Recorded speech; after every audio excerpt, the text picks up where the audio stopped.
kan sudah diberikan. Baik, monggo Ustadz. Bismillahirrahmanirrahim. Assalamualaikum warahmatullahi wabarakatuh. Waalaikumsalam. Alhamdulillahirabbil alamin, al-malikil haqqil mubin. Asyhadu an la ilaha illallah wa anna Muhammadan abduhu wa rasuluh. Allahumma fashalli wa sallim wa barik ala nabiyyina Muhammad wa ala alihi wa sahbihi asma'in, amma ba'd. Jamaah yang dirahmati Allah, dan intinya kita memberikan syukur kepada Allah pagi hari ini di hari ke-18.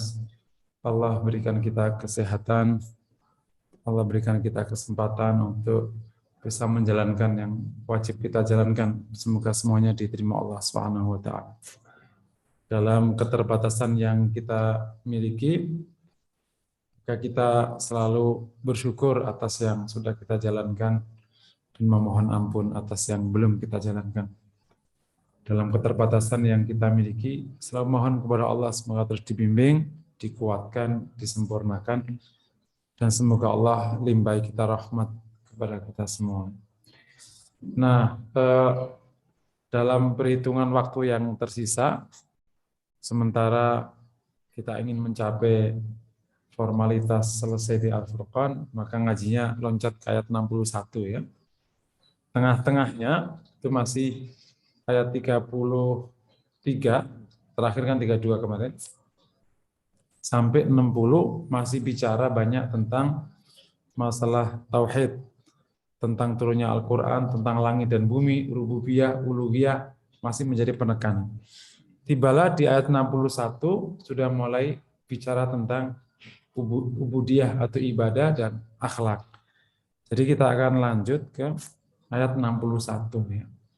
Semoga kita bisa selesaiin sampai selesai surat Furqan ayat 77. Tersisa di kita sekitar 7 hari ya. Kita akan selesai di hari Jumat.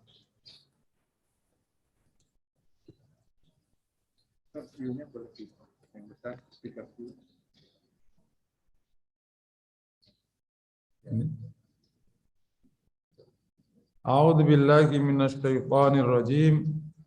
Tabarakalladzi ja'ala fis sama'i burujan wa ja'ala fiha sirajan wa qamaran munira. Tabarakalladzi, sebagaimana makna tabaraka di awal, tabarakalladzi nazzalal furqan. Tabaraka makni ia yang maha besar, maha agung, ia maha agung, ia maha suci dari segala macam bentuk penyerupaan, ia yang maha besar pemberiannya. Itu makna tabaraka. Maha suci, maha agung, maha besar. Alladzi, siapa? Tabarakalladzi, yang menjadikan fis sama'i buruja, di langit itu ada sinar. Wa ja'ala fiha siraja, dan juga ia jadikan di langit itu ada cahaya. Wa qamaran munira, dan bulan yang bercahaya. Siroja secara tafsir, ja'ala fis sama'i buruj, buruj ya, kok buruj kok sinar. Ja'ala fis sama'i buruj, buruj bukan sinar. Buruj maknanya bintang-bintang. Burujan, Ibnu Katsir mengatakan maknanya adalah bintang-bintang besar. Ya, jadi atau kumpulan bintang-bintang besar. Ya, benda-benda langit yang besar. Wa ja'ala fiha siraja. Allah jadikan di langit ada buruj, ada siraja. Yakni siraja ini merujuk kepada matahari. Yakni sinar. Wa qamaran munira, dan bulan yang bercahaya. Ya, saya pikir semua kita tahu ya, sinar sama cahaya. Sinar ada ininya ya, ada dia yang sumber pertama kali. Kalau cahaya itu pantulan. Allah sebut di ayat ini salah satu kebesaran dalam penciptaannya, ia menciptakan di langit ada gugusan bintang-bintang. Dan jumlahnya semakin ke sini, mestinya orang semakin iman kepada Allah. Karena seluruh yang dinyatakan Quran yang dulu orang tidak paham itu entah di mana, dan bahkan pengetahuan juga belum sampai zaman itu, sudah Allah sebutkan tentang gugusan bintang-bintang. Terus ada siroja, terus ada qamaram munir.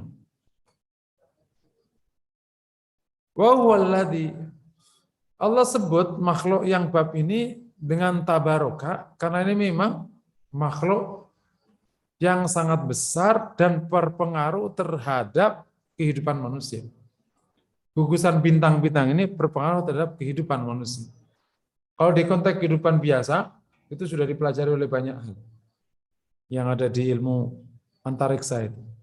Tapi yang kaitannya dengan ghaibiyat atau ilahiyat atau kaitannya dengan agama, bintang-bintang ini adalah penjaga dari serobotan setan akan mencari suara keputusan, dijaga oleh bintang-bintang. Makanya salah satu tanda Lailatul Qadar ya, dalam hadis yang dianggap oleh Imam Suyuti sebagai hadis hasan dan dinyatakan oleh Bin Bas juga qad thabata fi amarati Lailatul Qadar. Bin Bas mengatakan hadis itu benar.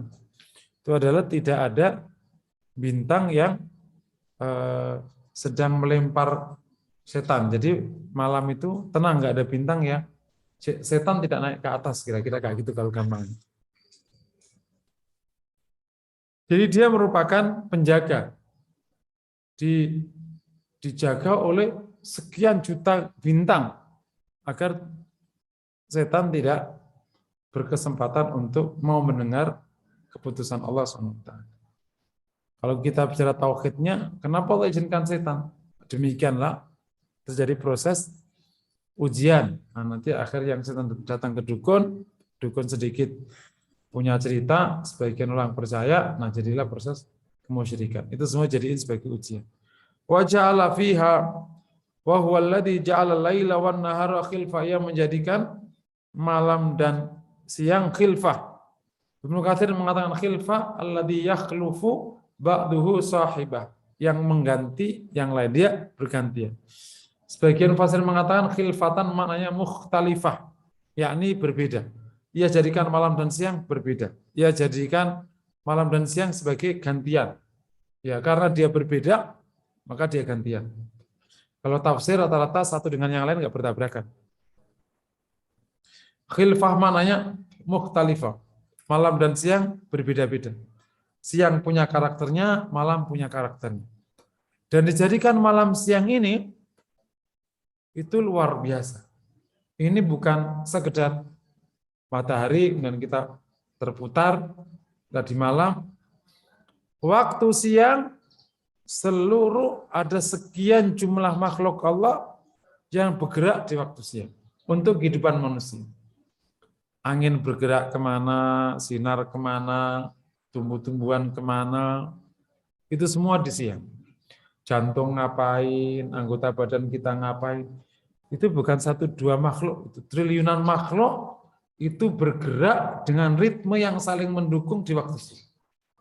Nanti kalau malam, nanti ya yang kita jantungnya ngapain, darahnya ngapain, pohonnya ngapain, anginnya ngapain.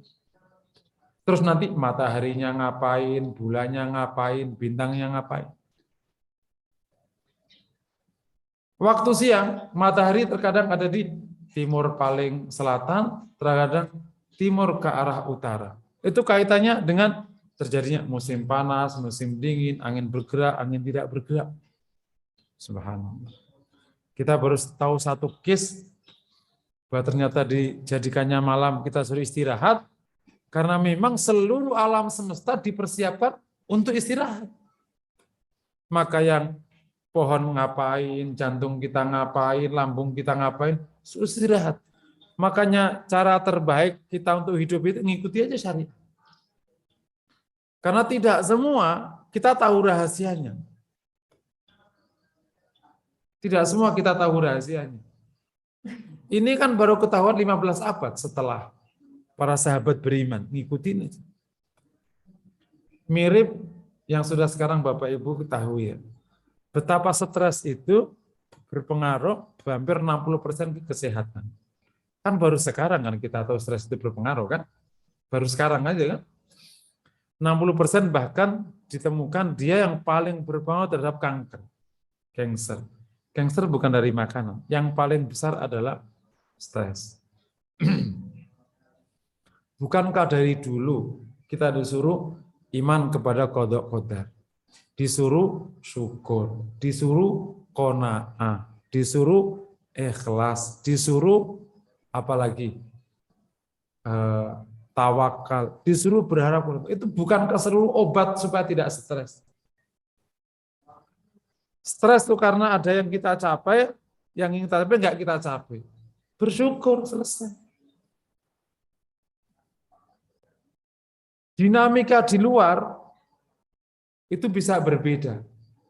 Tapi hati yang menyebabkan semuanya akan sama atau akan sangat berbeda. Keadaan yang paling sulit disabari akan menjadi normal. Keadaan baik disyukuri menjadi indah. Termasuk ini malam. Setiap makhluk yang Allah sebutkan di Quran itu bukan berarti makhluk biasa. Dia makhluk luar biasa. Allah sebutkan gugusan bintang. Allah sebutkan matahari. Peran matahari kehidupan berapa? Mungkin paling vital perannya matahari. Terus ada bulan, vital sekali urusan bulan. Perhitungan hari-hari dan lain sebagainya. Terus dijadiin malam dan siang, vital sekali. Kemudian Allah sebutkan juga, Allah jadikan malam siang itu bergantian. Enggak tabrakan satu dengan yang lain. Kalau siangnya pergi, malamnya datang. Malamnya pergi, siangnya datang. Dan waktu siang malam punya karakternya masing-masing, punya kebaikan masing-masing. Nah, Ibnu Katsir menyebutkan, khilfatan ini salah satu hikmahnya adalah Allah jadikan malam siang sebagai khilfah gantian agar manfaatahu amalun fil laili adrakahu fin nahar wa manfaatahu amalun fin nahari adrakahu fil lail. Barang siapa yang ketinggalan amal di malam hari, ia akan susul di siang hari. Yang ketinggalan amal di siang hari, ia susul di malam hari. Yang melakukan dosa di malam hari, taubatnya siang hari. Yang melakukan dosa di siang hari, taubatnya malam hari. Persis hadis Rasulullah, innallaha yubsitu yadahu fin nahar liyatuba musi al-lail. Wa yubsitu yadahu fil lail liyatuba musi an-nahar. Allah lapangkan tangannya, tentu itu ada maknanya khusus untuk memaafkan, mentaubati orang yang berbuat salah di siang hari. Demikian juga di siang hari untuk berikan maaf kepada yang berbuat di malam hari. Artinya malam siang ini punya karakternya. Ada orang yang sebagiannya memang tertinggal di malam karena ketiduran. Tertinggal siang karena kesibukan, maka diganti di siang atau malam hari. Makanya lahir namanya orang yang qiyamul lail dan biasa qiyamul lail, kok ketinggalan qiyamul lail di malam hari, maka falyusalli 12 fin nahar, suruh salat 12 rakaat di siang hari. Kan di malam hari 11. Kalau nanti qadha jatuhnya 12. Demikian kalau ada orang mengalami masalah di siang hari, entah kurang apanya, dia bisa tunaikan fullnya, kurang ba'diyah, kurang qobliyah, maka qiyamul lailnya jadi banyak. Akhirnya memenuhi kekurangan yang ada di siang. Ini salah satu penekanan yang ditekan Ibnu Katsir ketika mengomentari tentang wa huwallazi ja'ala al-laila wan nahara wa huwallazi ja'ala al-laila wan nahara khilfa liman arada ayyadzakkara au arada syukur. Allah jadikan siang malam bergantian ini bagi yang mau ingat dan mau syukur. Yang tidak mau ingat, yang nggak mau syukur, malam siang gantian ini biasa aja. Tapi yang mau ingat, betul. Betapa malam punya peluang kita lebih khusyuk, betul ya. Dan betapa malam punya peluang kita untuk tilawah. Karena kalau siang ngurusin arek-arek, betul ya. Dan betapa orang berkesempatan untuk memperbaiki hidupnya di siang hari.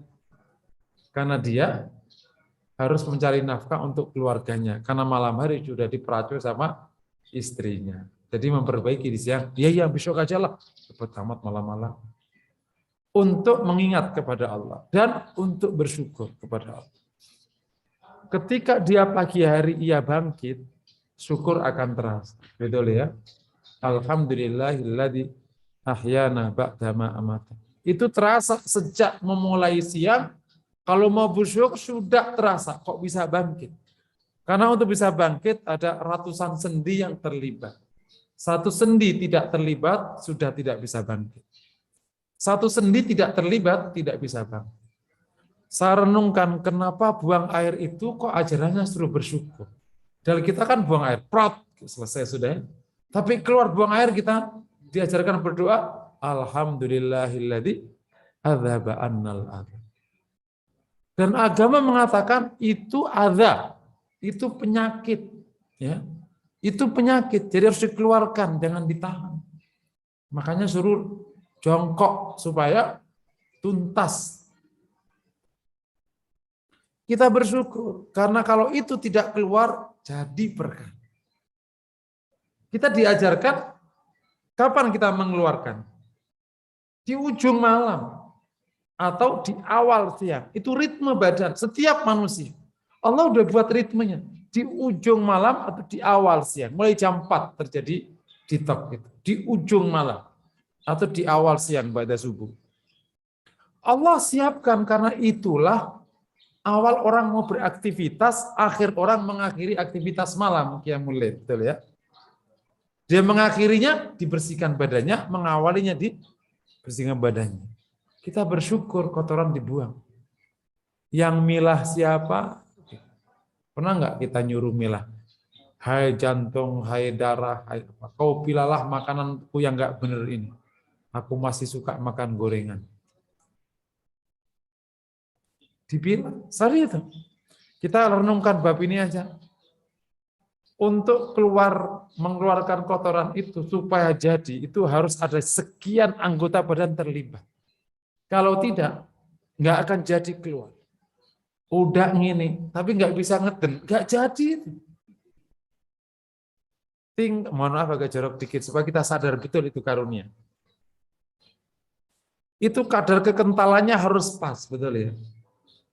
Kalau terlalu cair, belum sampai kamar mandi udah keluar, jadi berkah. Terlalu kental di kamar mandi, nggak keluar. Allah buat tanpa kita perintah. Pas kadarnya. Masya Allah. Waktunya aja udah diatur sama Allah. Kalau waktu ini nggak kompromi, jadi berkah. Pas di rumah tadi nggak mau keluar, begitu sudah masuk kendaraan, di tengah tol. Depan mobil, belakang mobil, kanan mobil, kiri mobil. Disuruh oleh robnya, suruh keluar. Gimana yuk? Coba. Itu aja udah jadi berkah. Saya pernah ngalamin. Habis ngaji begini, nggak mau keluar. Udah di kamar mandi. Begitu masuk tol, mau keluar. Di tol Bintaro. Astagfirullah, ini kemana ini kira-kira. Aku bilang, ya Allah, ini sering saya ceramahkan ya. Terasa betul. Waktu aja itu harus pas.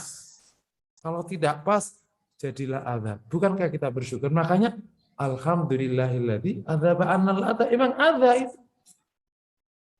Jadi siang malam ini nggak main-main. Kalau kita detailin, siang itu ada sekian ratus makhluk termasuk anggota badan kita yang bergerak di awal siang. Dan ada sekian ratus yang bergerak di tengah malam. Dan itu kalau kemudian mengalami guncangan, trouble waktu, dia mengalami guncangan dalam hidup kita. Coba yang tidur larut malam akan ada guncangan di jantung, guncangan di darah, guncangan di yang tidurnya yang bangunnya larut siang, maka ada guncangan di kepala, guncangan di dua. Ikuti aturan syariah, engkau akan mengalami kesehatan. Beberapa pakar kesehatan mengatakan Muslim mestinya kalau ikuti ritme hidupnya itu insya Allah sudah sehat. Karena dia punya puasa, dia punya titik-titik akupuntur ditekan-tekan waktu sholat, dia punya titik-titik akupuntur ditekan waktu wudhu. Sekira tidak pakai olahraga yang keras-keras itu, insya Allah sehat. Itu yang dinyatakan oleh Syekh Utsaimin rahmatullah alaih, salah satu ulama besar di Saudi. Aku lakoni itu aja dan beliau sampai tua sehat. Umur 70 itu sehat segar bugar. Apa olahraganya? Olahraganya jalan kaki dari rumah ke masjid. Karena motor dan karena sepeda. Jalan kaki, dan beliau buka sendal, kalau dari rumah ke masjidnya buka sendal. Itu aja yang dijalankan. Itu sudah sehat. Ya, jadi kamu ulangi lagi, liman aroda ayyadzakara au aroda syukur. Tapi bagi yang tidak mau ingat dan nggak mau syukur, ini biasa aja. Bintang biasa aja, matahari biasa saja, bulan biasa saja, siang malam biasa saja. Jadi Allah telah berikan kita banyak ayat. Apakah kita menangkap atau tidak? Satu ayat bagi hati yang menangkap jadi proses untuk berzikir dan bersyukur. Ribuan ayat bagi hati yang tidak mau menangkap tidak menjadi apa-apa. Mirip mata itu kalau sehat, satu bunga matahari di kebun blok OP pagar tani indah karena warnanya kuning kan. Tapi bagi yang tidak melihat rabun, misalnya karena tidak mau lihat, karena cepat-cepat jalan, maka nggak ada bedanya. Itu indah nggak? Sama ribuan ayat Allah berikan kepada kita, ribuan ayat. Kalau kita mau untuk berzikir, satu aja daun membuat kita bersyukur kepada Allah. Satu aja proses dalam hidup kita di makanan ini, kita bersyukur. Sesuap nasi yang kita masukkan itu ada sekian variabel yang bekerja untuk melumat makanan itu. Aku kadang nanya, itu gimana dia mikirnya itu di dalam itu ya? Karena dia akan misahkan itu. Mana yang kotoran, mana yang nutrisi, mana yang masuk darah, mana yang oksigen, mana. Enggak pernah kita suruh. Kita makan aja semau-maunya. Alhamdulillah. Makanya kalau tidak bersyukur, memang benar-benar tidak tahu diri. Itu namanya kufur. Langsung wa ibadur rahmanil ladina yamshuna 'alal ardi. Oh, masih belum ya? Benar ya?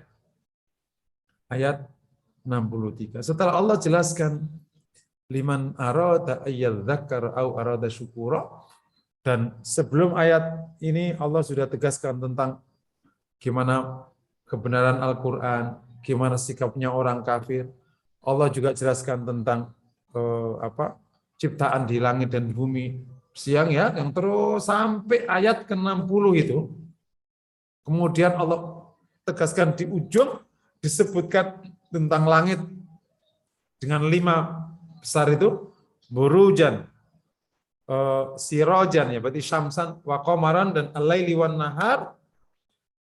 Semua itu menjadi sesuatu liman arada ayyadzakara au arada syukur. Dan Allah menjelaskan hamba yang demikian itu dan yang berbanding terbalik dengan orang-orang yang mengingkari Quran, namanya ibadur rahman. Nah, kalau hamba-hamba Allah yang Maha Rahman itu begini sifatnya, ya, nggak kayak kalian ya orang Quraisy, kelakuannya kayak setan. Wa ibadur rahman, karena nisbatul ayat sama ayat itu dahsyat. Meskipun ayat itu terkadang turun tidak satu pek satu surat. Nanti turun satu ayat, nanti Rasul nyuruh taruh di sini terus. Itu susunan ayat itu sudah mengandung makna. Ini kan kemarin cerita tentang orang kafir yang banyak kali cakap kan, yang Quran begini kan gini. Ini ada hamba Allah. Dan itu nyata di depan mereka. Ibadur rahmanil ladin yamshuna ardi haunan. Kalau melihat Rasul, melihat Abu Bakar, melihat orang-orang soleh itu, yamshuna alal ardi hauna. Dan itu membuat simpati. Dan hamba-hamba Allah, hamba-hamba Allah yang Maha Rahman itu alladzina yamshuna 'alal ardi hauna, yang berjalan di muka bumi dengan rendah hati. Haunan maknanya dzulalan, rendah hati. Meskipun makna ini banyak ya. Rendah hati. Ada yang Ibnu Katsir mengatakan waqaran wasakina. Maknanya jalannya tenang dan penuh wibawa. Apakah maknanya berarti seperti jalannya orang yang sakit karena rendah hati, haunan, dulalan, yakni hina, bukan hina dalam arti hina fisik ya, yakni rendah hati, bukan rendah diri.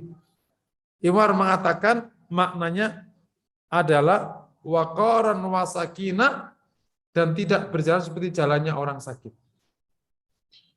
Suatu ketika ada anak muda berjalan di masa Umar, jalannya itu memahami haunan itu kayak orang sakit. Orang Jawa bilang jalannya kalau nginjek tai nggak penyet. Tahu kan? Saking pelannya. Nginjek tai aja nggak penyet. Berarti saking hati-hati. Kata Umar, "Anta marid, engkau sakitlah." Maka kata Umar, "Berjalanlah cepat." Haunan tidak dimaksudkan sebagai berjalannya orang yang penuh hina, karena Rasul jalannya tidak demikian. Dan Rasul adalah pentafsir utama tentang Quran. Rasul kalau berjalan ka'annahu nazala min sobab. Dia turun dari bukit. Jadi agak kencang. Dan Umar kalau berjalan juga penuh dengan kemantapan dan agak cepat. Yang dimaksud haunan maknanya adalah waqaran wasakinah watawadu.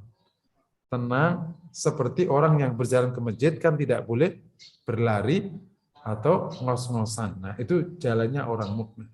Tapi tidak pula istikbaran wariaan, sombong, congkak atau ria. Itulah jalannya orang. Jadi profilnya tenang. Nah, kira-kira gitu. Kalau menggunakan perumpamaan, jalannya kayak singa yang lapar. Emang singa lapar kayaknya gitu. Aku perhatikan singa lapar, bener gitu, tenang gitu. Nyek, nah gitu kira-kira gitu.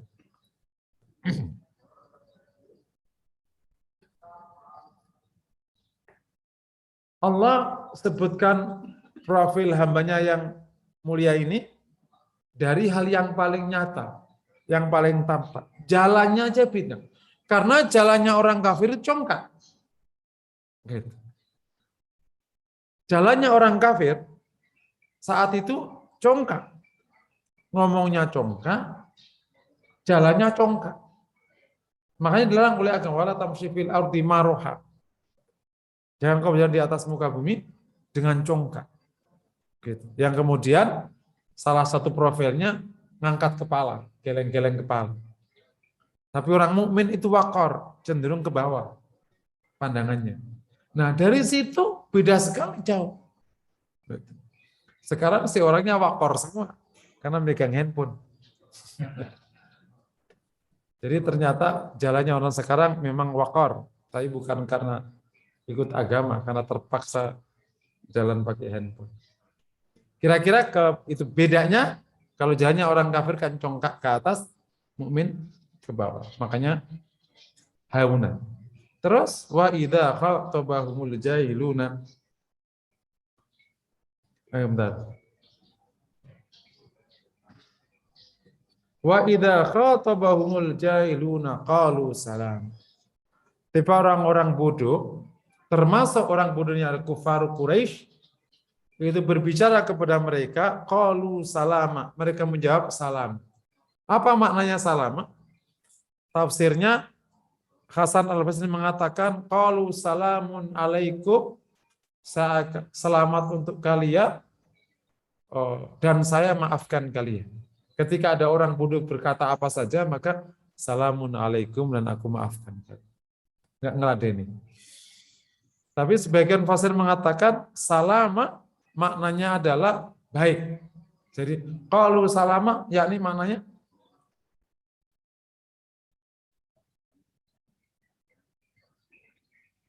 Maknanya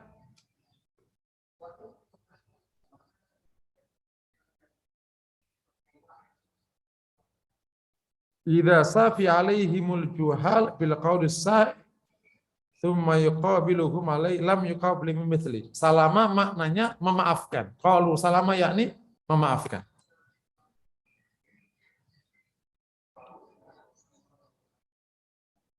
Rasulullah SAW mengatakan sebagaimana sifat Nabi, karena Rasulullah sallallahu alaihi wasallam la tazidu syiddatul jahil alaihi illa hilma. Tidaklah Nabi mendapatkan tindakan atau sikap semakin bodoh orang bersikap padanya, Nabi semakin lapang.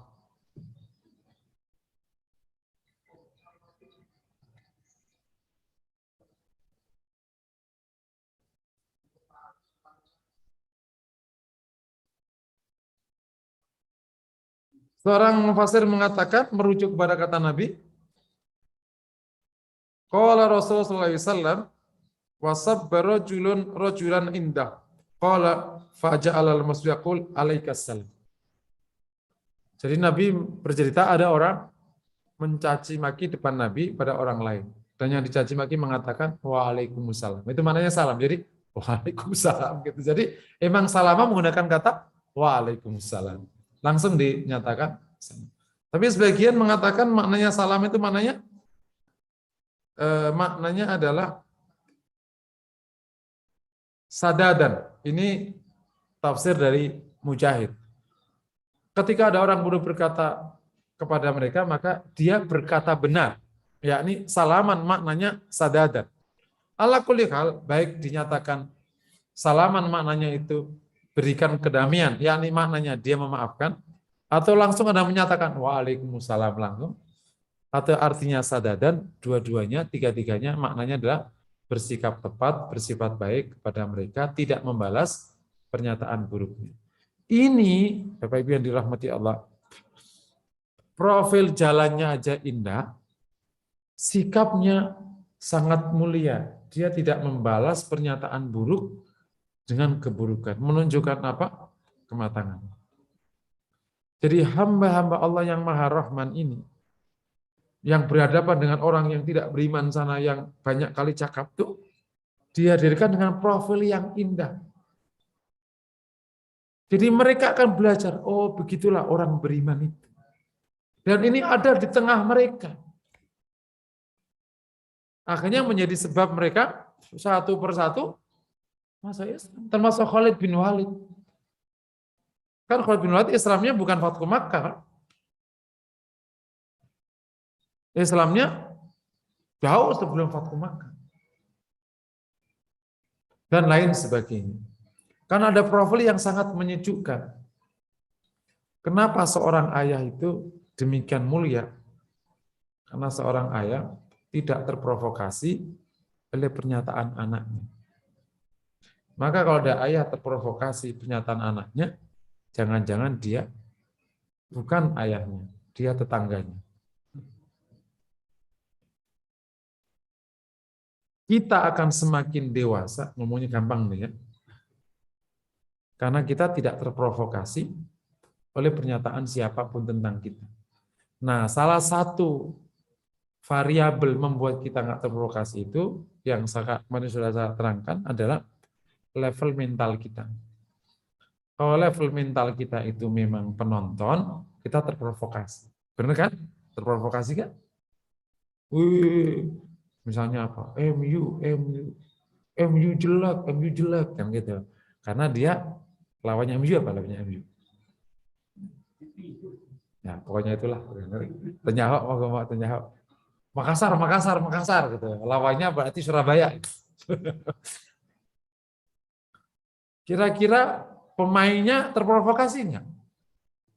Karena dia fokus ngegulin bola. Kalau ada pemain terprovokasi, jangan-jangan sebenarnya dia penonton yang masuk lapangan dia sebenarnya. Jadi para petarung memang tidak terprovokasi. Karena fokusnya ke agendanya masing-masing. Jadi tugas kaum muslimin itu memenangkan agendanya. Jangan sampai terprovokasi oleh orang lain, akhirnya malah ikut agenda orang. Nah, permainan agenda setting ini kerjaan lama. Alih-alih kita memenangkan urusan kita justru menguatkan agenda mereka karena kita salah baca arus. Sehingga kita ngeladenin, ketemunya kesenangan diladenin. Jadilah ramai di media, ternyata itu yang viral. Agenda kita hilang. Kayak gini-gini harus piawai.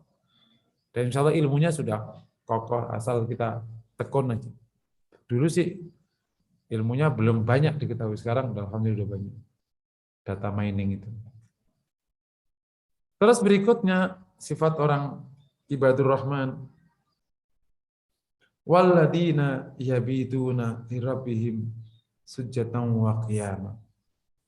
Dan orang yang dia bermalam yabiduna li rabbihim, dia bermalam untuk Rabb-nya.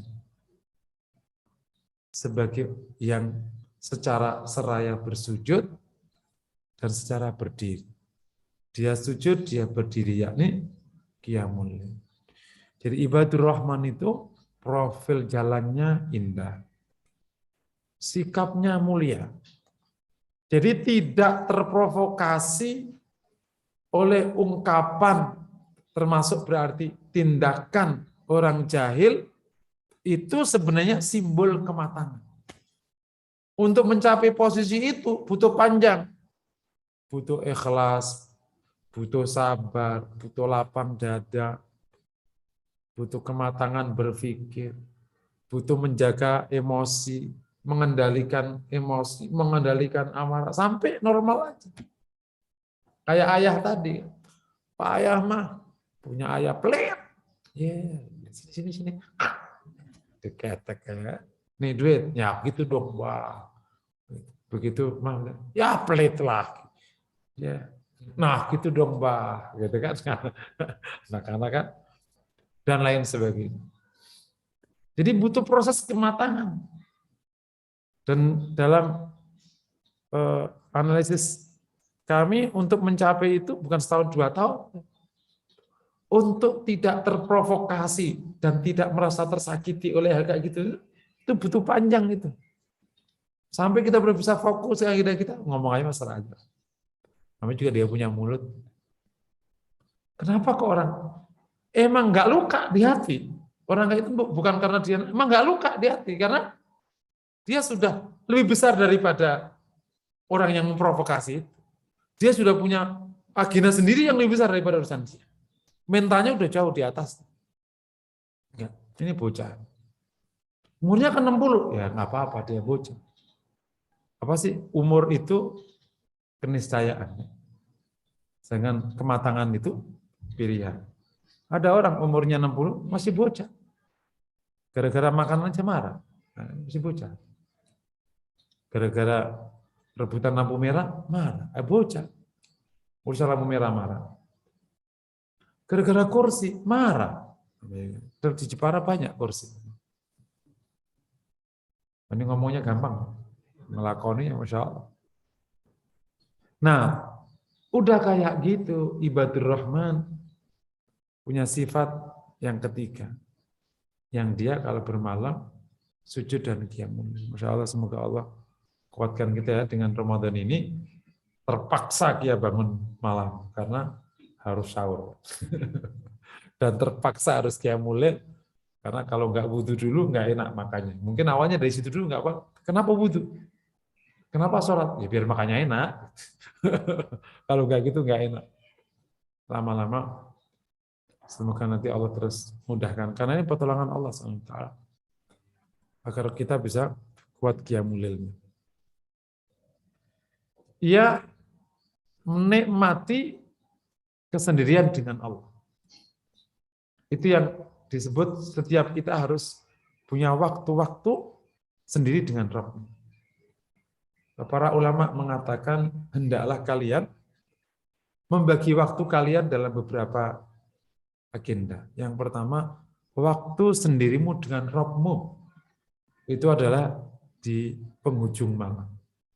Kedua, waktu engkau bersama orang-orang soleh di antara kalian untuk mendapatkan nasihat, itu waktu sore. Waktu di mana kau ingin mencari kehidupanmu, itu waktu duha. Dan waktu di mana kau bisa mengistirahatkan badanmu, itu di awal malam. Jadi ada waktu yang harus ada, namanya waktu kali rabbika, waktu untuk bersini dengan Rabbmu. Dulu ada ulama yang punya waktu begitu karena dia saking banyaknya tamunya, maka dia menamai kamarnya namanya Kufah. Sudah lama tradisi kayak gini di antara para ulama. Setiap waktu tertentu dia nggak diganggu. Karena saking banyaknya, maka dia dibilang, "Dhahaba ilal Kufah." Yes, Kufah, kenapa? Nah, ternyata dia punya kamar namanya Kufah. Itu dilakukan kalau baca maghrib udah nggak mau. Umar bin Abdul Aziz termasuk yang punya waktu lebih lama untuk bab ini. Setiap baca maghrib sudah. Nah, kita ini sampai malam masih rapat. Ini beda-beda kelas itu. Jadi kalau bikin kurva, ini juga kita bisa perbaikin hidup kita. Semakin tambah umur, kurva ibadah mahdhah itu semakin banyak. Jadi kurvanya naik. Jadi tambah umur, kurva ibadahnya mahdhah semakin naik. Nah, kalau kurva ibadah ghairu mahdhah, kayak kerja, kayak bisnis, misalnya begini, ghairu mahdhah, atau mubahat, atau muamalah, itu semakin tambah umur, semakin turun. Rasul alaihi wasallam setelah umur 56-an, kan perang sekitar 54.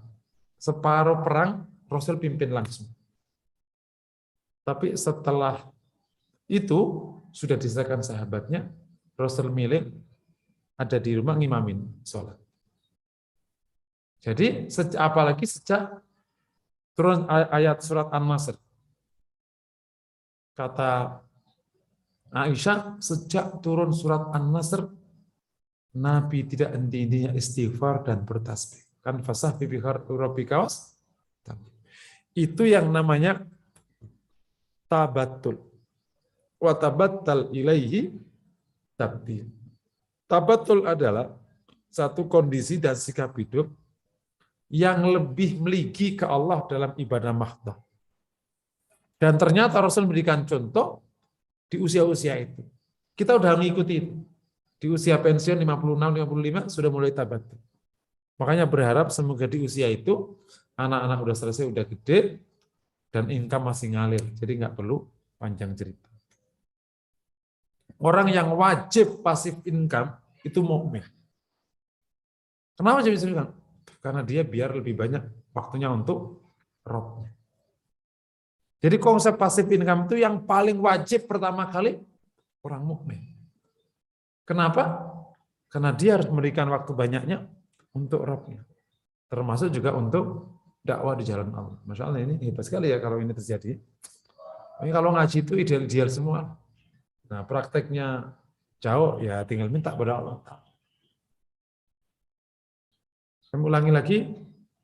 Jadi kurvanya gitu, kurvanya. Kalau kita belajar Rasulullah SAW, kurvanya gitu. Sampai nanti pada posisi seperti Nabi itu. Setelah turun ayat An-Nasr itu, Hidaja itu, kemudian Rasul sudah lebih banyak taubat, istighfar, dan tasbih. Itu mengakhiri hayat dengan kondisi paling indah. Hari-harinya lebih banyak mahdhahnya. Kenapa Rasul tidak milih mimpin perang sampai akhir hayatnya? Padahal perang itu hal yang paling mulia. Ternyata ada bab satu lagi namanya watabattal ilaihi tabdil. Itu sebagai contoh bagi umatnya untuk praktek hidupnya seperti itu. Nah, ibadur rahman itu yabituna li rabbihim sujjatan wa qiyam. Nanti lama-lama mulai banyak awalnya beberapa saat, lama-lama mulai banyak. Dan itu persis ritme yang sudah Allah siapkan untuk kita. semakin tua katanya, nggak tahu ya, saya sih belum tua. Oh, Ustaz. Kata PBB sampai umur 60 itu pemuda. Tua itu 60 sampai 70. Itu dewasa. 70 sampai 90 itu tua. 90 ke atas itu namanya apa itu? Ada namanya di atas tua, super tua.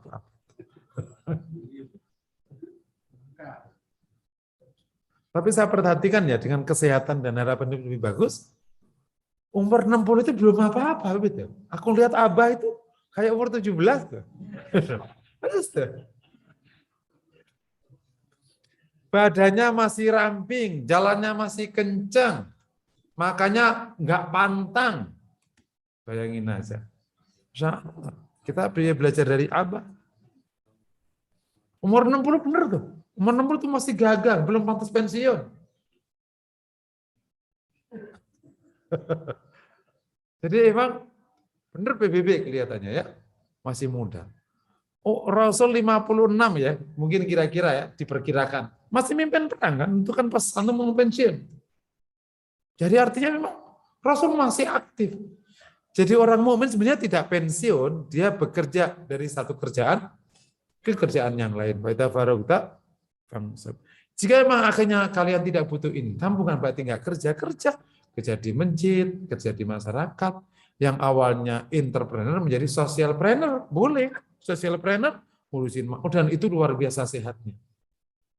Jadi kita akan aktif dan kemudian bergeser. Saya pernah ketemu orang pensiunan, begitu dia tidak menemukan agendanya, langsung jadi tua. Tapi kalau begitu ketemu agendanya, masjid, jamaah, ngurus kebun. Wah, itu insya Allah itu sehat-sehat itu. Apalagi ada pagar tani, sudah. Ngopi bareng. Terus itikaf terus, emang ngopinya di masjid. Sementara anak-anak sudah besar, semoga Allah mudahkan ya. Jadi terakhir, memang akhirnya harus ke arah tabatul. Semoga nanti Allah mudahkan kita ke arah situ. Apalagi kalau ngeliat bapak, anak-anak sudah pada gede-gede kan, juga nggak banyak anaknya kan, meski gitu doang kita. Jadi anaknya 10, beda lagi urusannya. Jadi yabi itu nai rabbihim sujjata wa qiyama. Walladzina yaquluna Rabbana srif anna adzab jahannam. Dan mereka yang berkata, Rabbana srif anna adzab jahannam. Ya Allah, jauhkan, singkirkan kami azab jahannam. Inna adzabaha kana gharama. Karena azabnya itu gharama, yakni selamanya. Gharaman yakni mu'abbadah. Sifat berikutnya nomor 4. Orang ibadur rahman itu visi hidupnya akhirat. Dia ingin selamat dari jahanam. Maka ada orang kok berani bahkan nantang jahanam, sehingga berani. Kalau ada orang kayak gitu nggak usah dibantah. Kalau bapak mau ya nggak apa-apa, silakan. Saya sih enggak. Tapi bapak jadi katra, nggak apa-apa. Katra di surga tanpa kesombongan daripada lo kota ahli neraka. Aku sih nggak berani. Orang mukmin mah neraka surga, neraka. Emang iya. Kalau bapak nggak setuju silakan aja. Dan insya Allah kita nggak lebih miskin dari bapak, kaya juga insya Allah. Ya amin. Kan urusan orang kayak gitu kan cuma satu, kan duit doang, kan nggak ada yang lain. Duit sama pasangan gitu doang. Insya Allah nggak kalah orang-orang mukmin. Karena toh ketika kita berorientasi akhirat, kan bukan berarti kita membuang dunia. Dan bukan berarti mengharamkan dunia. Lihatlah Ibnu Abbas ketika datang menemui orang Khawarij, dia berpakaian indah, berarti Allah kasihkan dia memang penampilan yang keren. Kenapa? Demikian sombong gitu. Hai orang Khawarij, apakah kau tidak ingat ayat Allah? Qul man harrama zinatallah.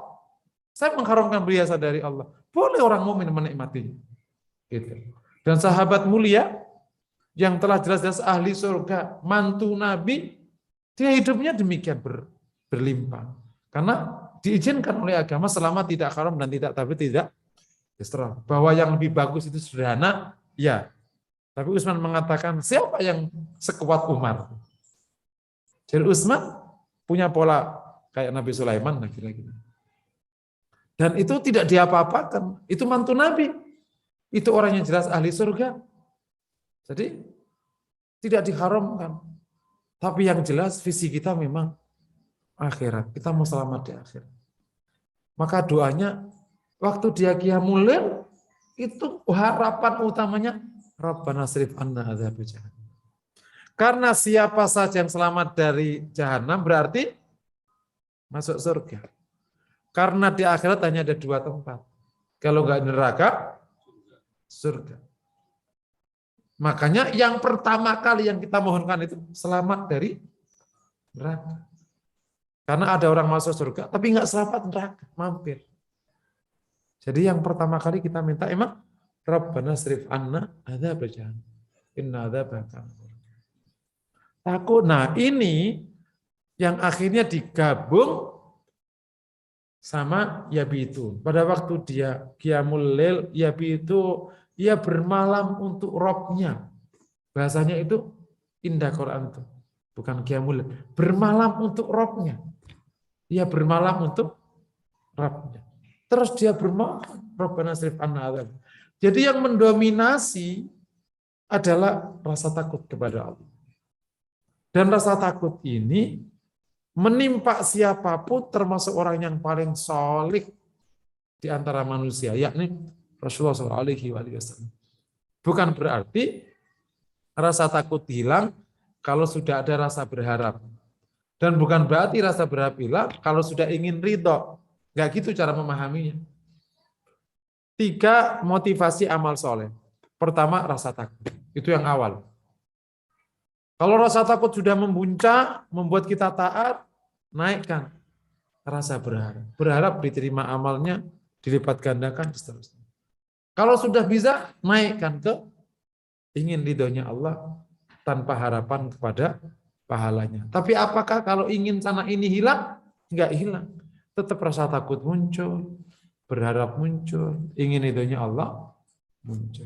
Jadi tetap jangan dipahami hilang, karena kalau hilang nanti khauf rasa banyak yang nanti nggak cocok di Rasulullah SAW. Karena Rasul itu luar biasa takutnya. Sampai Aisyah mengatakan, ya Rasulullah, kalau orang-orang melihat ada awan, orang senang. Kenapa kau kok khawatir sekali? Ya Aisyah, apa jaminannya? Awan yang turun ini bukan awan azab. Karena dulu ada kaum sebelum kita yang bahagia waktu ada awan, ternyata itu adalah awan. Rasul takut kepada Allah. Kayak seperti doa Nabi. Allahumma inni ashku dha'fa quwwati wa qillati hilati wa hawani 'alan nas ila baitin yatajahmuni amila qaribin malakta wa amri illam yakun bika alayya ghadab fala ubad. Ya Allah, aku lapor kepadamu tentang lemahnya diriku, hinanya diriku, sedikitnya strategiku. Kepada orang jauh kau lempar aku, atau orang dekat kau kuasakan aku kepadanya, aku sudah tidak peduli selama engkau tidak murka. Karena yang paling ditakuti Allah itu, yang ditakuti Rasulullah adalah murkanya. Jadi bukan berarti kalau orang sudah mencintai Allah akhirnya tidak takut. Enggak gitu konsepnya. Makanya Rabi Adawiyah itu hampir semua ulama hadis enggak setuju. Ya itu silakan aja Rabi Adawiyah, saya silakan aja enggak apa-apa. Tapi ulama hadis, mufasir enggak ada yang setuju. Kalau ulama tasawuf setelah itu setuju, masihlah silakan aja. Ia mengatakan, ya Allah, jika aku beribadah karena takut neraka, masukkan aku ke neraka. Kok minta neraka ke maha itu? Enggak boleh. Ini ibadur rahman, tidak Rabbana srif anna adzab jahannam, ini ibadur rahman. Meskipun kau sangat mencintai Allah, tetap takut diazab oleh Allah. Karena nanti kalau aku masuk neraka, Allah ridhoi nerakanya enggak panas. Sejak awal Allah tidak pernah merubah. Allah tidak pernah merubah di ayatnya bahwa jahanam itu panas. Kalau Allah merubah ayatnya, itu nanti baru ada keputusan kayak gitu. Jadi tidak boleh merubah ayat atas asumsi-asumsi. Makanya kalau masuk ke ilmu hati itu harus kuat syariahnya. Kalau enggak kuat, memang kemana-mana. harus kemana-mana kalau syariat. Itu yang makanya salah satu kelebihan beberapa ulama tazkiyatun nafas yang punya background hadis agak itu kritis sih. Tapi kalau nggak punya background hadis kayak gitu-gitu lewat aja gitu. Karena dianggap nggak biar. Padahal kalau punya background Quran kuat nggak bisa lewat kayak gitu. Ini nggak. Kan itu kan hanya pendapat pribadi, boleh ya silakan aja. Bagi sebuah dinamika dalam masalah mahabbah kepada Allah SWT. Faktanya enggak. Cintailah kepada Allah sebisa yang kau rindu dan seterusnya. Tapi siapa orang yang mencintai Allah? Siapa yang mencintai Allah? Rasul SAW. Dan Rasul tetap berdoa, nas'aluka ridhaka wal jannah wa na'udzubika min sakhatika. Orang yang dinyatakan, orang yang paling dinyatakan, orang paling saleh setelah Rasulullah, Abu Bakar kemudian Umar. Dan Umar takut sekali akan kondisi dirinya itu. Jadi mereka mulia takut kepada Allah, nggak main-main. Makanya berdoa Rabbana asrif anna adzab jahannam. Jadi semoga Allah selamatkan kita dari azab neraka. Mungkin demikian kita sudah bahas 3 sifat ibadur rahman. Haunan yamshuna alaihi haunan idza khatal jailuna qalu salama yabituna bihim sujada walladzina yaquluna Rabbana asrif anna adzab jahannam. 4 sifat. Mungkin demikian yang dapat kami sampaikan, semoga kami inspirasi. Assalamualaikum warahmatullahi wabarakatuh. Waalaikumsalam warahmatullahi wabarakatuh. Jazakallahu khairan kasihan Ustadz atas kajian dan juga ulasannya yang insya Allah semakin membuat kita jelas ya bahwa Al-Quran itu adalah sangat komplit dan merupakan di dalamnya juga ada tuntunan yang tadi sudah disampaikan oleh Ustadz, dan itu merupakan hal-hal yang sangat mungkin untuk kita implementasikan di dalam keseharian kita. Semoga kita semuanya mendapatkan kemudahan dan juga rahmat untuk bisa menjalani kehidupan ini dengan sesuai dengan apa yang sudah disyariatkan oleh Islam, dan kita semuanya nanti bisa bersama-sama pada saat dipanggil semuanya dalam husnul khotimah. Baik, Bapak dan Ibu, tadi ayat 61 sampai 65 Al-Furqan insya Allah sudah disampaikan dengan clear oleh Ustadz Musinin. Sekarang saya undang Bapak dan Ibu untuk mengajukan pertanyaan. Jika ada yang belum jelas, ada Pak Fahrisal. Monggo Pak Fahrisal, saya undang untuk menyampaikan langsung. Silakan di open mic-nya. Terima kasih, Bu. Baik. Bismillahirrahmanirrahim. Assalamualaikum warahmatullahi wabarakatuh. Waalaikumsalam. Waalaikumsalam. Ustaz, ada 2 pertanyaan berkenaan dengan berbagai macam karakter manusia yang tadi Ustaz sampaikan. Bagaimana cara kita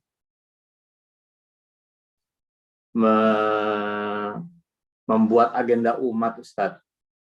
Artinya ada yang keras, berjuang dengan keras. Ada yang lembut, ada yang maju, ya, dengan hartanya, ada yang dengan tenaganya. Nah, bagaimana cara kita membuat sebuah gerakan umat yang rapi begitu, Ustadz? Karena kelihatannya sekarang kan bergerak ya dengan firqohnya sendiri-sendiri gitu. Ada yang lembut ya terlalu lembut, ada yang keras ya terlalu keras gitu kan. Akhirnya tapi masing-masing tidak saling terkoneksi gitu. Jadi akhirnya ketika ini tergebuk ya habis gitu ya. Ini tergerus ya habis. Nah, gimana Ustadz cara kita di umat biar rapi gitu. Jadi zaman Rasulullah itu ya ada yang berdiam di rumah untuk menuntut ilmu, ada yang keras di perjuangan perang dan segala macam. Nah, kelihatannya agenda umat belum sampai ke situ. Gimana caranya, Ustaz? Yang pertama, yang kedua, sebenarnya tadi Ustaz mengatakan kedewasaan, kematangan, gitu ya, menilik mekanisme pendidikan hari ini, Ustadz, dengan sejumlah teori-teori Barat yang akhirnya mau tidak mau diaminkan juga oleh para aktivis pendidikan Muslim di Indonesia. Sebenarnya gimana cara Rasulullah dulu, Ustadz, untuk memberikan kesempatan hadir kematangan lebih cepat dan lebih pas gitu. Ya jangan sampai tadi seperti Ustaz katakan umur 60 tapi bocah gitu loh. Ya, jangan-jangan sistem pendidikan kita keliru gitu. Padahal Rasulullah pernah punya blueprint pendidikan yang sudah memberikan tinta emas dalam perjuangan dakwah dan peradaban Islam. Bagaimana Ustaz? Syukran. Pertanyaan Pak Fahrizal mah luar biasa ya. Cuma 2 kali selamat. Iya, jadi yang pertama mengenai agenda umat ini, sebelum kita bicara usaha, ada satu hal yang terkadang sering kita lupakan para pejuang itu, bahwa agama ini akan akan disempurnakan sinarnya oleh Allah. Itu kita pegang. Baik melalui kita atau orang lain. Karena Allah sudah berjanji. Dan Allah punya cara yang bahkan punya. Sejak zaman Rasul nggak redup. Dimatiin sebelah sana, hidup sebelah sana. Lebih gede lagi. Cuma persoalannya kalau pas mati di depan kita yang jadi perkara. Tapi itu yang pertama. Yang kedua, saat kita berusaha dalam memenangkan agenda umat itu, pasrahkan urusannya juga kepada Allah. Karena agama ini milik Allah. Saya termasuk yang risau beberapa waktu yang lalu, bahkan mungkin sekitar 10 tahun yang lalu. Risau saat risau-risaunya. 2000 berapa. Sehingga akhirnya pas ada agenda umroh, kebetulan saya udah kayak gitu, saya ingin umroh, terus sekalian pas ada umroh. Saya betul-betul nyari jawaban. Dan jawabannya, di samping kita seperti yang tadi harus berusaha dan itu, ada satu hal yang harus kita lapangkan, kita kuatkan, fikoh kita billah. Kalau merujuk kepada pernyataan Abdul Muthalib, inna lihadal baiti rabb. Sungguhnya rumah ini, Ka'bah ini ada pemiliknya. Dan pemiliknya akan ngurus. Saya juga berdoa kepada Allah. Inna hadad dini minka walaka ya. Ini agama ini kau yang punya. Kau pasti akan urus.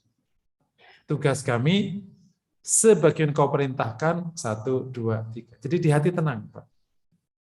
Karena kalau nggak punya sikap gitu, risau. Dan Allah melarang kita risau.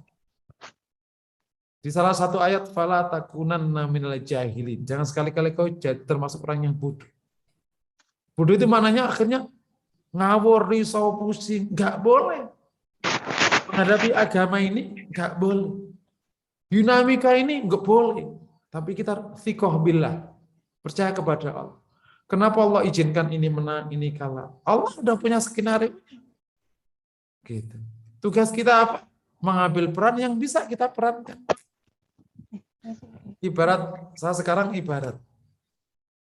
Ketika akhirnya kita tidak pernah jadi gajah, ya kita berarti main peran di bawah gajah. Selalu ada peran. Nah itu poin kedua. Ini harus kuat. Banyak ayat. Walau sya'allahu laja'alakum ummatan wahidah. Walakin liyabluwakum fima atakum fastabiqul khairat. Kalau Allah mau, Allah jadikan kalian umat yang satu. Tapi Allah uji emang kayak gini ini. Karena Allah yang menguji kalian. Fastabiqul khairat. Orang soleh diuji sama yang tidak soleh, yang tidak soleh diuji sama orang soleh. Orang diuji sama orang soleh tetap enggak? Kuat enggak di amar ma'ruf nahi mungkar? Tahan enggak? Gitu. Karena setiap lakukan itu pahala ngalir. Oh bahasa trikinya, sok fasiko terus, aku akan dakwah terus, pahalaku ngalir, dan itu nggak usah jauh-jauh, cukup sebelah rumah. Enggak kira-kira. Kan gitu. Bos, fasik terus aja lo, biar gua ngomong terus sama lo. Kan enak kayak gitu. Gue sih nggak rugi bos, pahala ngalir. Nggak capek Ustaz, kagak. Kenapa emang? Lah emang udah berpahala. Kayak orang kerja aja, rugi nggak apa-apa, gue yang nanggung. Ya udah kerja aja. Kira-kira kayak gitu. Kalau mau bahasa triki-trikian. Jadi kita sih relax aja. Mau orang jempalita urusan mah. Aku suka mengatakan teman kadang perlu dipahami baik. Yang neraka-neraka siapa, surga-surga siapa. Ya udah kita masing-masing lah. Gitu. Masa yang neraka ke dia, masa yang sedih gitu. Kalau bahasa guyon ya, jangan dimasukin ke hati. Masa dia yang dikisap saya yang sedih, kan enggak lah, urusan masing-masing. Cuman kalau kita enggak ikut amar ma'ruf jadi perkara. Nah, itu membuat kita bisa terang. Karena sebenarnya Allah tegaskan di banyak ayat. Yang ketiga, bahkan di ayat An-Nisa itu, kalau kau mau membuat lubang di tanah atau tangga ke langit, kau datangkan hidayah kepada mereka, lakukanlah. Kalau Allah mau, Allah jadikan mereka satu umat. Jadi Masya Allah. Nah, yang kedua, dalam keyakinan itu Allah akan menangkan agamanya. Dalam keyakinan bahwa ini Allah akan urus, kita mengikuti perintah Allah untuk amar ma'ruf nahi munkar, untuk berdakwah, untuk semua. Kan Rasul ditegaskan, mereka tidak benci kepadamu. Mereka menentang Allah. Allah ambil alih urusannya. Ya, meskipun kayak gitu, tetap aja sunnah Rasul, karena Rasul juga sedih. Ya. Malum biasa, tapi itu tidak sampai sedih berlarut-larut. Nah, salah satu yang bisa menyamakan itu beberapa pilihan, dan sekarang sudah kita lakukan, itu adalah silaturahim dengan seluruh kekuatan. Insya Allah kalau silaturahim, Masya Allah. Saya kemarin baru ketemu beberapa ormas Islam. Sebelum Ramadan, kita mau ketemu juga. Masya Allah itu kalau kita ketemu. Jadi yang mau ketemu, ada pembicaraan, dan mulai ada baik. Gitu. Nah cuman, jumlahnya kan nggak sedikit. Ya terus, itu berjalan. Silaturahim luar biasa. Yang pertama. Yang kedua, kalau sudah silaturahim memang harus ada forum-forum dialog yang lebih intens. Tapi minimal secara kesadaran sudah banyak yang menyadari ini. Sudah mulai jauh lebih baik daripada sebelumnya. Dan nafas perjuangan kayak gini harus kuat. Insya Allah. Ya, di tengah jalan ya, insya Allah. Gitu. Pokoknya insya Allah aja. Pokoknya harus optimis aja. Karena agama ini nggak redup. Yakin aja. Sampai akhir hayat nggak redup. Karena wallahu mutimmu nuri. Udah, pegang aja janji Allah. Allah yang maha kuasa. Siapa yang nyangka di Amerika undang-undang anti Islamophobia? Siapa yang nyangka? Nggak ada yang nyangka. 20 tahun habis Islam itu oleh isu terorisme. 20 tahun dia sendiri yang bela. Ya bahwa itu politis macam-macam bab yang lain lah. Itu yang lain urusan. Pokoknya kita dapat gain aja sekarang. Nggak pernah nyangka. Tiba-tiba ada orang taubat masing-masing karena butuh kita, apa itu secara politiknya. Ala kulli hal gitu. Kalau antum perhatikan, siapa yang nyangka sebuah data yang tidak pernah bisa dibantah. Semakin kaya orang di negara-negara muslim itu, semakin baik. Rumusannya itu, orang itu semakin kaya, semakin nakal. Itu rumusan baku. Tapi nggak berlaku di banyak negara muslim. Semakin kaya, semakin baik. Maka saya temuan masjid-masjid itu, kalau masih awal-awal karirnya, staf-staf itu, kosong masjidnya. Kalau sudah mulai jadi pimpinan GM, ramai masjidnya. Jadi ada anomali, Pak. Ada anomali. Dari sudut sosial. Ya, tapi itu banyak nanti analisisnya. Itu yang pertama, silaturahim, forum. Yang ketiga, harus diakui, ini memang harus ada yang dituakan. Ini yang belum menemukan, yang dituakan. Jadi siapa yang dituakan di antara kaum muslimin ini? Siapa yang dituakan? Tapi insya Allah suatu saat akan ketemu yang dituakan. Yang nanti akan bisa, orang bisa merasa nyaman dengan beliau ini.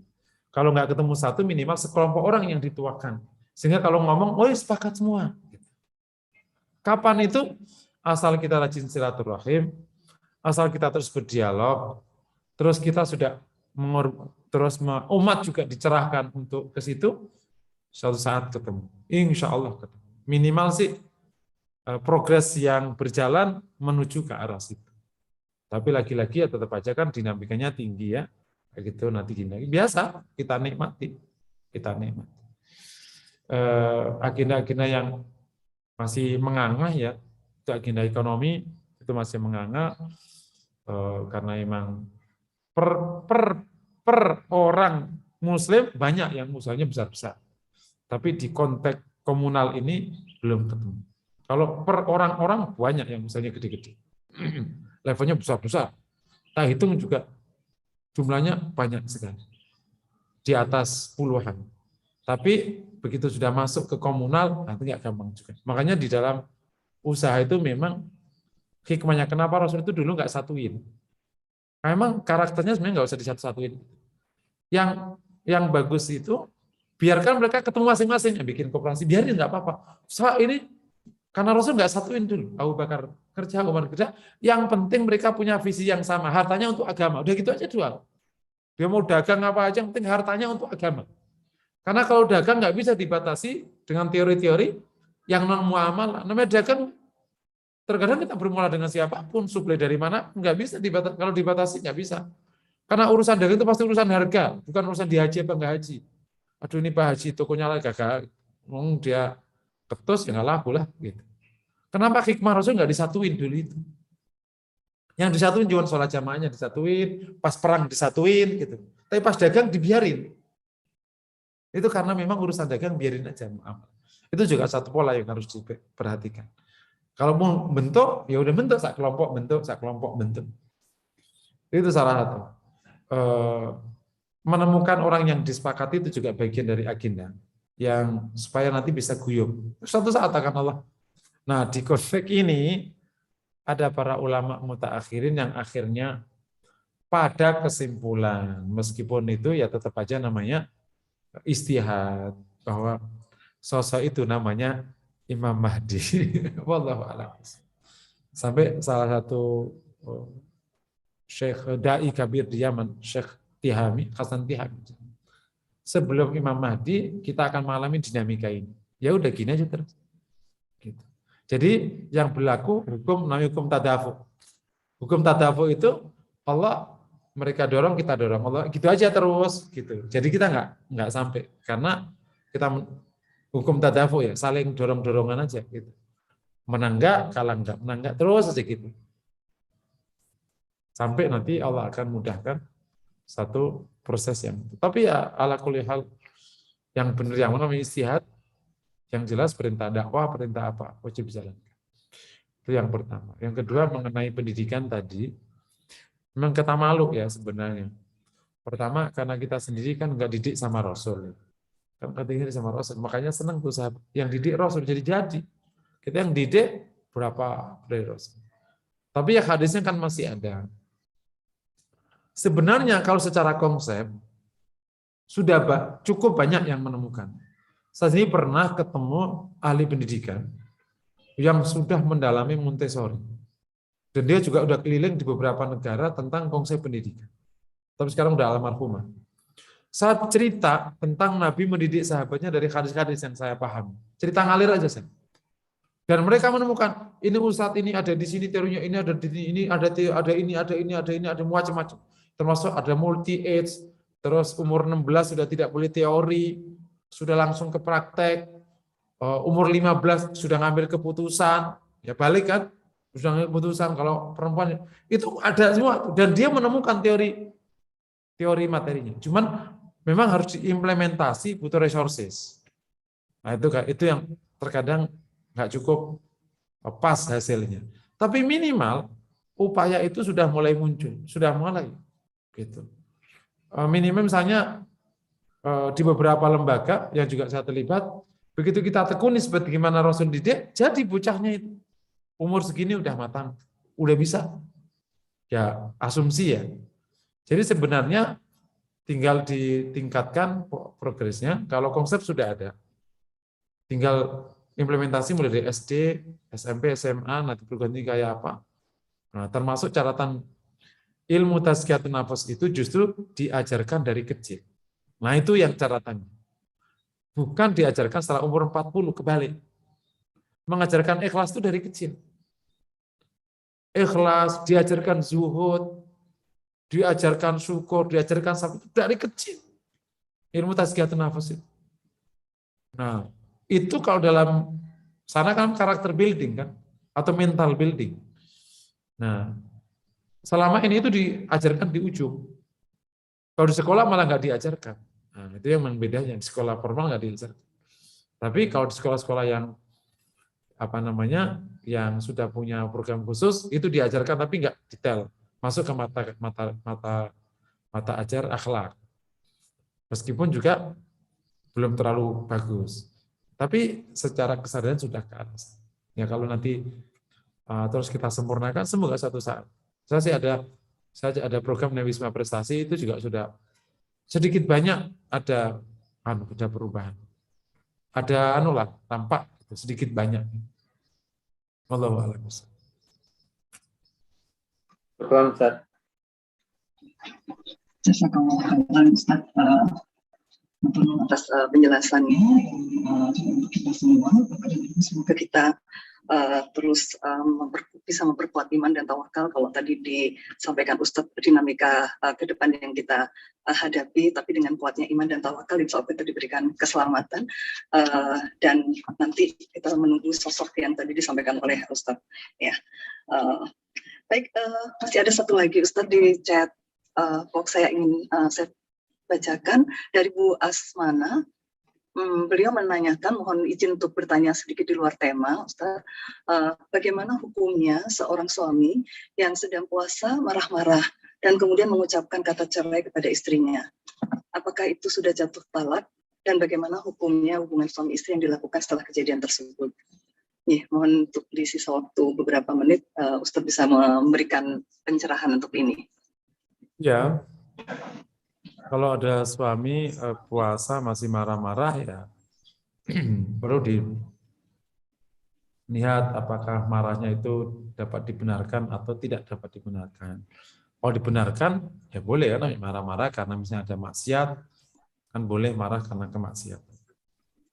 Tapi kalau marahnya tidak dapat dibenarkan ya itu bagian dari fakta kualitas puasa yang belum baik. Perlu diingatkan supaya bisa lebih baik, bisa menahan amarah dan lain sebagainya. Nah, kalau dari amarahnya kok malah ngomong kata cerai, maka itu jatuh. Marah yang hanya satu bentuk marah yang cerainya nggak jatuh, kalau marahnya itu muglak. Marah muglak itu marah yang udah kayak orang gila. Tapi jarang ada orang sampai level itu biasanya. Marahnya udah kayak orang gila. Nah, itu nggak jatuh karena dianggap di luar kendali. Tapi kalau marah biasa jatuh. Jadi kalau nggak sampai ngerobohin rumah, bakar rumah, nah itu udah marah muglak namanya. Nyelomot istrinya pakai gas, nah itu belum muglak. Tapi kalau masih marah kayak gitu jatuh. Nah tergantung setelah sudah jatuh cerainya ini, tergantung gimana mau diteruskan atau mau balik. Kalau balik segera rujuk. Tapi ingat, berarti sudah pernah jatuh satu. Kalau pernah yang dulu ya berarti harus dihitung. Jangan sampai nanti ngawur. Karena mengalami kejadian konsultasi pernikahan, orang ngomong cerai berkali-kali nggak jatuh-jatuh. Karena nggak tahu bahwa itu jatuh. Ya, negara itu hanya mencatat. Karena tetap hukum pernikahan itu yang mensahkan agama. Negara hanya mencatat. Jadi bukan sahnya kalau jatuh di depan pengadilan, nggak gitu. Jatuh. Masuk ke pengadilan kalau ada perselisihan. Misalnya merasa jatuh apa belum jatuh. Nanti pengadilan yang memutusi. Atau laki-lakinya tidak mau menjatuhkan, sementara wanitanya menggugat, baru pengadilan yang karena ada sekot ta'lim. Kalau nggak ada apa-apa, laki-laki menjatuhkan ya jatuh. Tinggal nanti dilegalkan di pengadilan. Nah, tapi kalau belum mau cerai, ya berarti suruh rujuk. Dan suaminya suruh hati-hati, jangan ngomong cerai-cerai setiap saat. bahaya di pernikahan. Ingat ya, para laki-laki semua, ada kata-kata yang tidak pernah boleh keluar dari mulut. Pertama, kata-kata kufur atau murtad, jangan sekali-kali keluar. Ini mau untuk siapa aja. Yang kedua, jangan pernah ngomong cerai. Nanti kalau mau cerai beneran, itu setelah dialog panjang lebar, baru. Kalau beneran harus cerai. Tapi kalau hanya kayak gitu, jangan pernah. Ngomong yang lain aja. Kayak kalau saking keselnya, kan masih pilihan kata. Apa kayak gitu. Allahu a'lam. Baik, matur nuwun Ustadz. Berikutnya masih ada dua. Yang satu ini pertanyaan ini Ustadz dari Pak Munir, dari Bu Muniroh nih, atau Pak Muniroh, mohon maaf. Beliau menanyakan, Ustadz apakah diizinkan jika sekali beliau membawa mujahid-mujahidnya untuk silaturahim ke rumah Ustadz. Apakah diizinkan? Kemudian jika diizinkan, apakah bisa mohon alamatnya? Mungkin nanti dari Bu Muniroh atau Pak Muniroh, dari mana, Muniroh Mukhtar. Mungkin dari ada di chat Bapak dan Ibu, ada Bu Muniroh Mukhtar, Bu Muniroh Mukhtar atau Pak Muniroh Mukhtar. Nanti mohon dituliskan dari mana, mungkin di chat kalau nggak kerso bicara, atau monggo kalau menyampaikan langsung. Jadi alamatnya tidak ada di dalam chat, Ustadz, nanti mungkin ini. Ya, Assalamualaikum Ustadz. Afwan izin tutup itu kamera ya. Rumah saya di Pancoran Mas, Ustadz. Oh, Pancoran Mas Depok. Ya. Oh, oke. Boleh, silaturahim ya. Boleh, Ustadz. Iya, biar anak saya bisa dialog. Kan anak saya sekarang di Padang, Ustadz. Kuliah? Dia mondok di Ustadz Zulkifli, jadi besok dia pulang kan. Zulkifli yang hari akhir itu bukan? Iya, Ustadz Zulkifli M. Ali. Iya, kebetulan anak saya ini baru mau akan kuliah. Nah, makanya ayo kita silaturahim ke Ustadz gitu kan. Kita minta pendapat atau gimana Ustadz. Silakan. Iya, jazakallah Ustadz. Iya. Baik, matur nuwun Ustadz. Berikutnya satu lagi mungkin yang terakhir, kita masih ada waktu 3 menit Ustadz, mohon izin satu pertanyaan lagi di chat dari ini tertulisnya keagamaan Ibu Siva Ginting. Assalamualaikum Ustadz, bagaimana jika suami tidak mau membayar zakat? Apakah boleh istri yang membayar tanpa sepengetahuan suami dan istri tidak bekerja? Mohon pencerahannya Ustadz. Ya, boleh zakat seorang dibayarkan oleh orang lain dan diatasnamakan zakatnya. Meskipun tanpa sepengetahuan yang membayar zakat. Berarti itu maknanya zakat sudah tertunaikan. Jadi zakat atas nama. Nah, ini memang secara fikih nanti ada masalah, tapi secara umum dapat dibenarkan. Termasuk orang yang hutang zakat dan akhirnya orang yang meninggal. Nanti dibiarkan oleh ahli waris. Jika dia tidak punya harta warisan. Kalau punya harta warisan, nanti ahli warisnya akan mengambil dari harta warisan untuk bayar zakatnya dulu yang belum tertunaikan. Misalnya dia punya utang zakat 2 tahun, ternyata belum zakat misalnya. Atau demikian bisa diberikan oleh orang lain. Nah, dia dikiaskan dengan utang yang lain.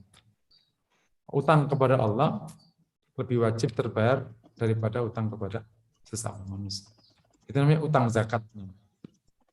Wallahu a'lam. Jazakallah khairan Ustaz. Baik, Bapak dan Ibu, waktu sudah menunjukkan pukul 6.44. Tapi sebaiknya dikasih tahu yang dizakati tadi supaya ada kesadaran nanti dia bayar zakat sendiri. Tapi secara tindakan dapat dibenarkan. Wallahu a'lam. Baik, matur nuwun Ustaz. Karena memang pernah mendengar Ustaz kalau zakat itu kita tidak membayarkan tetapi memberikan bantuan kepada seseorang untuk kemudian dibayarkan zakatnya. Jadi tidak langsung. Jadi terima kasih atas pencerahannya, sehingga boleh ya Ustaz kita langsung membayarkan si A, B, C, D, E begitu. Kemudian nanti baru disampaikan begitunya Ustaz. Ya, betul. Baik, baik Bapak dan Ibu, waktu sudah menunjukkan 6.45 dan alhamdulillah semua pertanyaan di chat sudah dijawab oleh Ustadz. Semoga apa yang tadi disampaikan dan juga kita kaji bersama-sama memberikan manfaat untuk kita semua untuk menjadi pribadi yang lebih baik dan juga memperkuat iman dan tawakal kita kepada Allah Subhanahu wa taala. Baik, Bapak dan Ibu, sebelum ditutup dan saya sampaikan kembali kepada Ustadz untuk menutup dengan doa dan mungkin ada beberapa hal yang penting disampaikan. Sekali lagi mengingatkan di chat sudah disampaikan oleh Bu Yuli, Formula Hati tetap membuka beberapa peluang untuk Bapak dan Ibu menyalurkan rezekinya dalam bentuk zakat mal, sedekah, ya, kemudian juga wakaf yang masih terus dibuka untuk tanah dan masjid di pesantren, kemudian juga fidyah Bapak dan Ibu bisa membaca di chat, kemudian mentransfer seperti nomor yang sudah ada di chat, dan juga mengingatkan kembali bahwa hari Sabtu nanti akan ada kajian, ya, ada kajian yang mungkin akan relevan dengan generasi muda, ya, mungkin untuk bagaimana mendidik generasi muda di era digital ini. Baik Ustadz, monggo kami persilakan Bapak dan Ibu, mohon maaf jika saya dalam memandu acara ini ada kesalahan, dan selanjutnya kami persilakan Ustadz untuk menutup dengan doa dan juga menyampaikan beberapa hal mungkin yang masih belum. Monggo Ustadz. Ibu yang dirahmati Allah, mari kita akhiri majelis kita dengan bersama-sama berdoa, semoga Allah kabulkan. Bismillahirrahmanirrahim. Alhamdulillahirabbil alamin. Hamdan hamdan syakirin. Allahumma salli wa sallim ala Muhammad wa ala alihi wa sahbihi ajma'in. Allahumma ighfir lana wa tub alaina innaka antal ghafurur rahim. Ighfir lana wa liwalidina warhamna wa anta. Allahumma ati nufusana taqwaha wa zakkiha khairum zakah ya rahman ya rahim irhamna ya hayy ya qayyum la ilaha illa anta ilaika nastaghis asrif lana syu'unana kullaha wa la takilna ila anfusina tarfata 'ain ya fattah ya mannan ya razzaq ya karim ya rahman ya rahim. Iftah lana abwaaba rahmatika wa abwaaba fadlika waftah lana abwaaba rizqika bi rahmatika arhamar rahimin. Allahumma taqabbal minna siyamana wa qiyamana wa sa'ira amalina. Allahumma barik lana fi umurina kulliha, barik lana fi tijaratina, barik lana fi wadifatina, barik lana fi da'watina, barik lana fi ta'malina, barik lana fi umurina kulliha ya arhamar rahimin. Allahumma la tuzigh qulubana ba'da idh hadaytana wa hab lana min ladunka rahmatan innaka antal wahhab. Rabbana atina fid dunya hasanah wa fil akhirati hasanah wa qina adzabannar. Wassallallahu wasallam ala Muhammad wa alihi wasallam. Walhamdulillahi rabbil alamin. Amin ya rabbal alamin. Jazakallah khairan katsiran Ustadz atas ilmunya yang telah disampaikan pada pagi hari ini. Bapak dan Ibu, dengan demikian berakhir sudah kajian pagi ini, dan kembali mengingatkan nanti insya Allah jam 8 ada kajian tafsir hadis yang juga akan disampaikan oleh Ustadz Musinin, insya Allah tepat jam 8.00. Baik, marilah kita tutup kajian pada pagi hari ini dengan doa penutup majelis. Subhanakallahumma wa bihamdika asyhadu an la ilaha illa anta astaghfiruka wa atubu ilaika. Baik, terima kasih semuanya, Turnon Ustadz, Bapak dan Ibu. Assalamualaikum warahmatullahi wabarakatuh. Assalamualaikum warahmatullahi wabarakatuh. Terima kasih Pak Ustadz.